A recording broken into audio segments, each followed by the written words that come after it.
ஓட்டுக்கு பணம் வாங்காதீங்க அப்படின்னு நம்ம சொன்னா நிறைய பேரு நம்ம கிட்ட திரும்பி என்ன சொல்றாங்க, அவங்க காசை ஒண்ணு கொடுக்கலையே, நம்மளோட காசு தானே திருப்பி தர்றாங்க, நம்ம கிட்ட கொள்ளையடிச்ச காசு தானே திருப்பி தர்றாங்க, அதை வாங்குறதுல என்ன தவறு அப்படின்னு சொல்லி கேட்கறீங்க.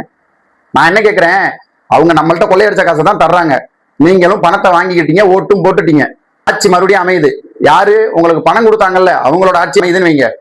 அப்ப ஒரு அரசு அதிகாரிகிட்ட நீங்க ஏதோ ஒரு வேலை விஷயமா போறீங்க, அப்ப அவர் உங்கள்ட்ட லஞ்சம் கேட்கிறப்ப நீங்க எப்படி கோவப்படுவீங்கன்னு நீங்களே யோசிச்சு பாருங்க. அப்ப நீங்க கோவப்பட்ட நேரத்துல அவர் உங்களுக்கு ஒரு பதில சொன்னா, நாங்க தான் உங்கள்ட்ட காசு கொடுத்துருக்கோம்ல ஓட்டுக்கு, இன்னும் ஒரு 5 வருஷம் கழிச்சு நாங்க மறுபடியும் உங்களுக்கு ஓட்டு காசு கொடுக்கணும்னா இப்ப நீங்க எங்களுக்கு இந்த லஞ்சத்தை கொடுத்தாதான் கொடுக்க முடியும் அப்படின்னு சொன்னா உங்க மூஞ்சியை எங்க போய் வச்சுக்குவீங்க? ஓட்டுக்கு பணம் வாங்குறது தவறுனா அது தவறுதான், முற்றிலும் தவறு. ஓட்டு அப்படிங்கிறது நீங்க நினைக்கிற மாதிரி சும்மா போறோம் ஒரு நாள் ஒரு பட்டன் அழுத்திட்டு வர்றோம் அப்படிங்கிறது மட்டும் கிடையாது. அந்த ஒரு நாள் நீங்க போயிட்டு உங்க கையில மைய தடவை அந்த பட்டனை அழுத்துறது 5 வருஷத்துக்கு உங்களுக்கு எவ்வளவு பெரிய விஷயங்கிறது உங்களுக்கு தெரியும். நாம எல்லாரும் நல்லா கவனிச்சோம்னா வெளிநாடுகள்ல இருந்து லட்சக்கணக்கில் செலவு பண்ணி டிக்கெட்டை போட்டு இந்த ஒரு நாளுக்காக ஓட்டு போடுறதுக்கு இங்க வர்றாங்க. அப்போ அவ்வளவு செலவு பண்ணி அவங்க இங்க வந்து ஓட்டு போடுறவங்க அந்த 1000 ரூபாயை வாங்கி தான் ஓட்டு போடுறாங்களா? அதெல்லாம் நீங்க மனசுல கொஞ்சம் யோசிச்சு பாத்தீங்கன்னா ஓட்டுக்கு பணம் வாங்குற எண்ணமே நமக்கு வராது. அப்போ அப்படி அவ்வளவு தூரம் இருந்து கடல் கடந்து கண்டம் கடந்து நம்மளுடைய உறவுகள் இவ்வளவு தூரம் டிக்கெட்டை செலவு பண்ணி 1 லட்சமோ 2 லட்சமோ 10 லட்சம் கூட செலவு பண்ணி வந்து அவங்களோட ஓட்டை செலுத்துறாங்கன்னா அப்ப அந்த ஓட்டோட வேல்யூ எவ்வளவு இருக்கும்னு அவங்களுக்கு தெரிஞ்சிருக்கு. இங்க இருக்கிற அன்றாடம் நம்ம நாட்டுல எவ்வளவு கஷ்டங்கள் நம்ம அனுபவிச்சுக்கிட்டு இருக்கோம் நம்மளுக்கு தெரிய மாட்டேங்குது. யாருமே நம்ம பணம் வாங்காம ஓட்டு போட்டுட்டு நம்ம போய் நம்ம உரிமைகளை கேட்டோம்னா அவங்க சட்டையை பிடிச்சி கேட்கலாம், அது எந்த கட்சியா இருந்தாலும் சரி எந்த ஆட்சி அமைஞ்சாலும் சரி.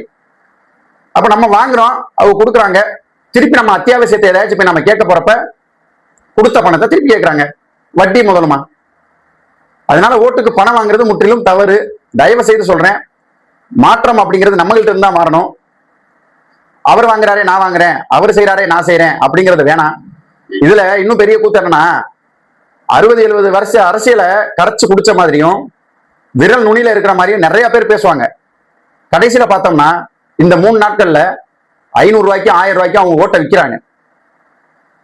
அப்ப இப்படி அரசியல் இவ்வளவு தூரம் பேசுற நாமே இந்த மாதிரியான ஒரு செயலை ஈடுபட்டா அப்ப நம்மளை சுத்தி உள்ள பாமர மக்களும் அவங்களோட ஏழ்மை அந்த 1 நாள் 2 நாள் செலவுகளுக்காக அவங்களும் அந்த பணத்தை வாங்க தான் செய்வாங்க, பணத்தை வாங்கிட்டு ஓட்டு போட தான் செய்வாங்க.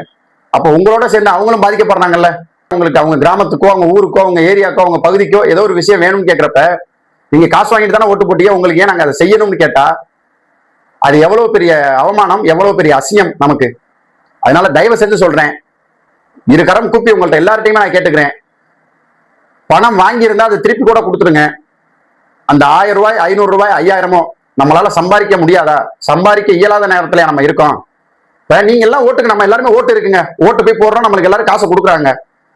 அன்றாடம் தினம் தினம் ரோட்டோரங்கள்லையும் பஸ் ஸ்டாண்ட் ஓரத்திலையும் எல்லா இடத்துலையுமே ஓட்டு இல்லாம சாப்பிட உணவு இல்லாம உடுத்த உடை இல்லாம நிறைய பேர் இருக்காங்கல்ல. அவங்களுக்கெல்லாம் இவங்க போய் செய்ய வேண்டியதானே. நம்மளால 1000 ரூபாய 2 நாள்லயோ இல்ல 3 நாள்லயோ 1 மாசமோ வச்சுக்கோங்க சம்பாரிச்சிடலாம். 5000 ரூபாய 1 மாசமோ 2 மாசமோ 3 மாசமோ சம்பாரிச்சிடலாம். அது கூட சம்பாதிக்க முடியாம இயலாத நிலையில எத்தனை மக்கள் இருக்காங்க. அப்ப அவங்களுக்கெல்லாம் இந்த பணத்தை கொண்டு போய் இவங்க செய்ய வேண்டியதானே. அதே நம்மளுக்கு மட்டும் கரெக்டா கொடுக்குறாங்க. நம்ம கஷ்டப்படுறோம்னு சொல்லி கொடுக்கல, இன்னும் 5 வருஷம் நம்ம கஷ்டப்படணும்னு சொல்லி கொடுக்குறாங்க. அதை நீங்க மனசுல வச்சுக்கோங்க. அப்புறம் அந்த மக்கள் மாதிரி நம்மளும் உண்ண உணவு இல்லாம உடுத்த உடை இல்லாம இருக்க இருப்பிடம் இல்லாம நிற்கதியா ரோட்டோரங்கள்ல போய் உட்கார்ந்து இருக்கிற நிலைமைக்கு தள்ளப்படுவோம். அதனால இப்பவும் சொல்றேன், ஓட்டை எப்பவுமே விற்காதீங்க. அது உங்களுடைய உரிமை, ஜனநாயக கடமை. மாற்றம்ங்கிறது நம்ம கிட்ட இருந்து வரணும். அதனால நானே சொல்றேன், என் வாக்கு விற்பனைக்கு அல்ல.